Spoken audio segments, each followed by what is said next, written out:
Hozir qarang-da, diyor, oxirgi paytlar rosa ajrashishlar ko'p bo'lyapti-da. 2-3 bolasiga qaramasdan ajrashib ketyapti. Tagiga yetib borsam, ko'pi mana shu yetishmovchilikdan ajrashib ketyapti. Bu yetishmovchilikka nima sababchi? Internet sababchi.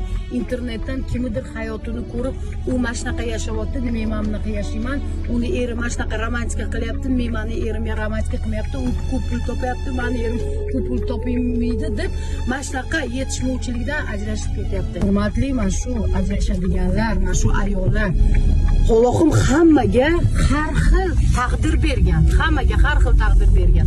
Kimnidir boy qilib, kimnidir kambag'al qilib. Sizlar duo qilinglar, sizlar srazu janjal qilib, urush qilib ketmasdan, srazu ajrashaman deb boshqa narsani mishtat qilib. Erkak kishini, ayol kishi qancha ko'p duo qilsa, erkak kishini shuncha ishi yurishadi. Shuning uchun internetdagi hamma narsaga ham ishonavermanglar. Uni 70-80% internetlik narsasi yolg'on. Shuning uchun oilalaringizni saqlashga sabr qilib, duo qilishni o'rganinglar, azizlar.